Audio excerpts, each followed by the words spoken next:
Halo, Assalamualaikum. Hari ini mau bikin tutorial yang lanjutin kemarin tentang bahasa sih. Jadi kemarin tuh terakhir sampai conditional if, kalau nggak salah.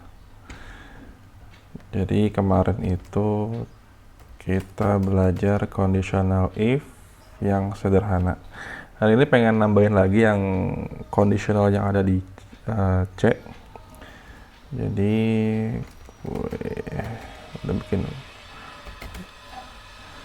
Nah ini gue hapus dulu. Ini sebelumnya gue udah bikin folder uh, D2. Jadi langsung aja kita buat chord-nya yang simple. D2.C. Sorry kalau agak berisik, lagi bikin apa namanya, rumah di sebelah. Nah kita mulai aja. Include studio.h, include apa ya, cdlib.h. Sebelumnya belum dipakai sih, tapi gua masukin aja. Terus integer main return no. Oke. Kemarin kan kita kan belajarnya if conditional gini kan, a sama dengan 2 misalnya, integer a sama dengan 2. Nah, kemarin kita kan sampai sini nih, print f ini, sorry bentar, sending, sorry a. Nah kita compile habis ini.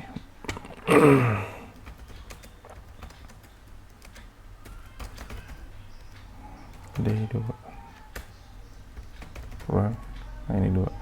Nah ini kan yang conditional pakai if ya. Terus kemarin juga sempat daftarin pakai else. Else juga sama, tinggal ini aja, pakai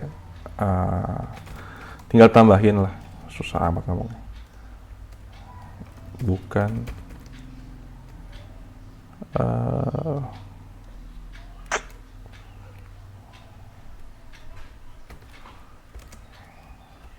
nah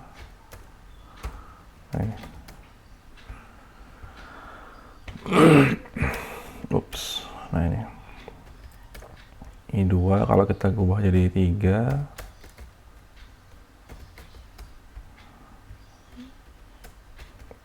Nah bukan 3, oke.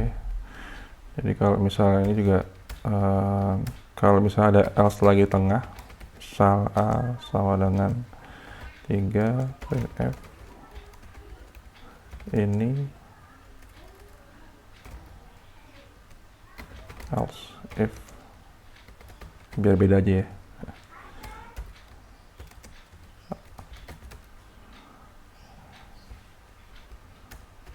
Oops, else if kurang titik koma, belum ada titik komanya, jangan lupa nih bahasa C selalu titik koma. Nah ini compile lagi. Oke ya, ini baca ini ya. Kalau mungkin agak ribet kali yang latihnya, mungkin buat kayak gini lebih enak nih.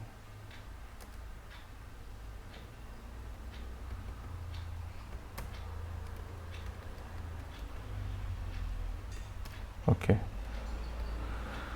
kurang lebih seperti itu ya. Biar lebih gampang. Nah di sini juga ada juga yang namanya, oh ya, kalau misalnya ini kan statementnya 1 ya, kalau misalnya 2, jadi harus ada namanya kurung kurawal, nanti nggak kebaca yang bagian bawahnya. Misal gini, misal printf ini bagian 2. Oke.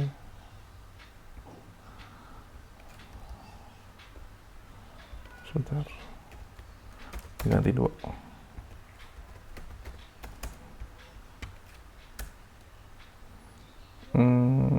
Oh, lupa lagi gue. Soalnya gue kebiasaan di JavaScript nggak pakai titik koma, di sini nggak pakai titik koma jadi lupa. Nah ini 2, ini bagian dari 2 tuh, ada kan? Di sini kalau lihat tuh, ini bagian. Karena kalau misalnya kita buat 2 statement begini, ini error. Atau enggak, ya harus error sih. Karena di bagian else nya yang agak aneh nanti. Nah, kita coba aja. Nah tuh. Jadi si compiler ngebaca ini apaan nih gitu. Bukan bagian dari kondisional yang atas ini istilahnya. Ya kurang lebih seperti itu ya. Nah sekarang kalau misalnya kita pakai switch case ya. Switch case tuh kalau nggak salah seperti ini. Ntar gue hapus dulu.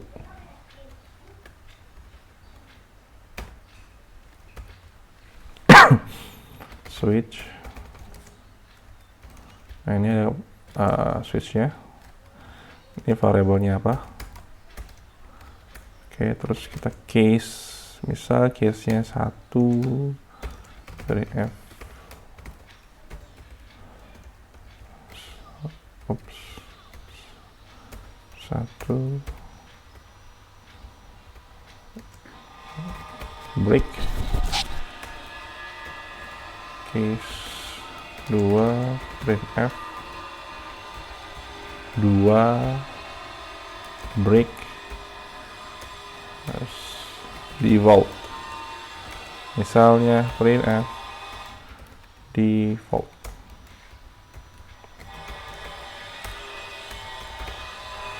Oke ya, sama yang lupa. Oh ganti.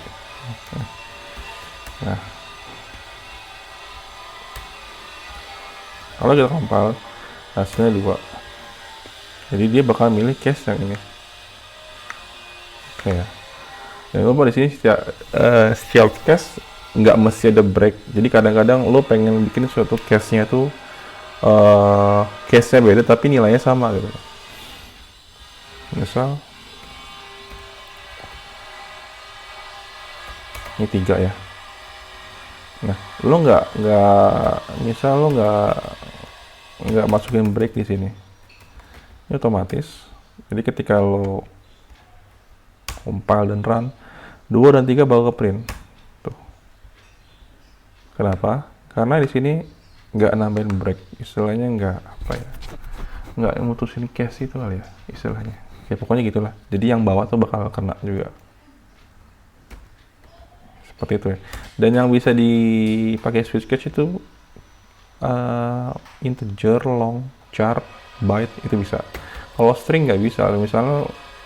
Misalnya string kayak char. String di C nggak ada ya, adanya seperti pakai pointer gitu.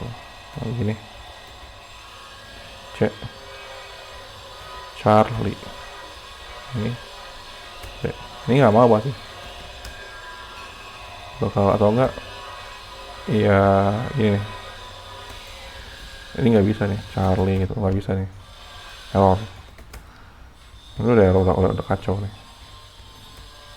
Kacau kan?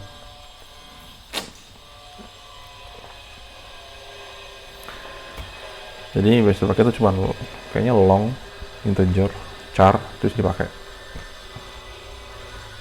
Terus sama yang ini udah switch case ya. Coba kalau misalnya kita yang lain nih, ada model if else gitu, tapi modelnya kayak ternary operator gitu. Coba ya. Gue jarang pakai ini di C dulu. Biasanya pakai if else kayak gini kurang lebih. Misal A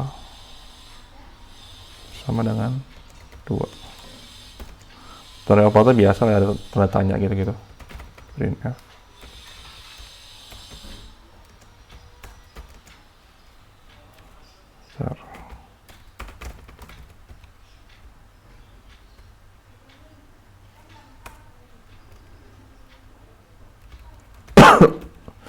1 and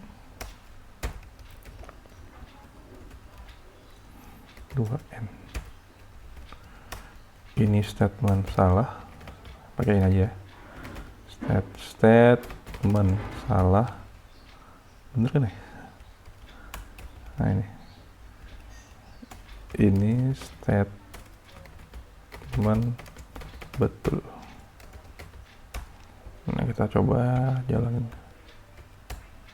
run. Nah, ini jadi ini bentuk ternary operator di Java juga ada sih kayak gini, tapi gue jalan pakai ini sebenarnya. Jadi sebenarnya ini ya kalau apa namanya, istilahnya mempersingkat lah ya istilahnya. Jadi bentukannya kayak gini. Jadi ini dalam kurung kondisionalnya, kemudian tanda tanya, terus kemudian titik 2. Ini pasti ada nih. Dan yang dipakai itu kalau misalnya kondisinya benar, yang dipakai itu statement awal ini. Dan kalau salah, pakai statement yang kedua ini. Oke ya. Jadi yang dibalikin tuh ininya. Dibalikin. Jadi kalau misalnya ada lagi kayak misalnya lu apa namanya ya?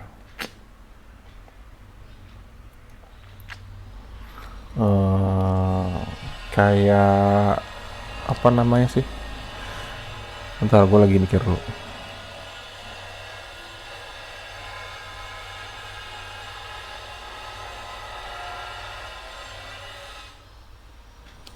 Kayak misal gini, ini kan langsung eksekusi ya, langsung eksekusi print gitu kan ya. Kayak misal gini, simpelnya apa ya? Integer B boleh kan? Oke ya. Nah ini kalau misalnya gue ganti, ini gue ganti dulu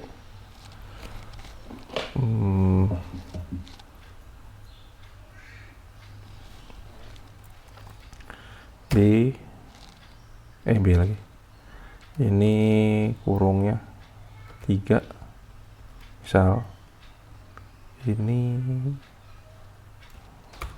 bisa nggak ya 4. Oke, dan ini B sama dengan, coba ya.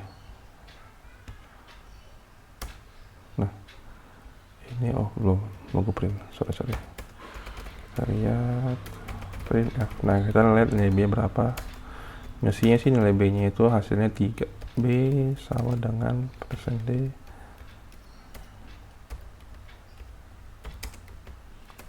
B lagi. Nah kita compile sebentar, aduh sorry kebiasaan gue. Nah compile lagi, run. Nah itu B sama dengan 3. Jadi istilahnya return kali ya, ngebalikin lah nilai ini, ke sini. Jadi kayak kalau tadi kan langsung action ya, langsung print F. Kalau ini enggak, kita istilahnya memproses kali ya, terus ngebalikin nilai ke sini, masukin nilai ke B ini. Ya kurang lebih seperti itu sih. Ini namanya ternary operator. Jadi yang gue tahu tuh kondisional tuh ada 3 macam sih. Yang if else tadi, yang switch case tadi, sama ini ternary operator. Walaupun gue jarang pakai, tapi ya ada di C. Paling dari gue segitu dulu. Terima kasih sebelumnya. Wassalamualaikum warahmatullahi wabarakatuh.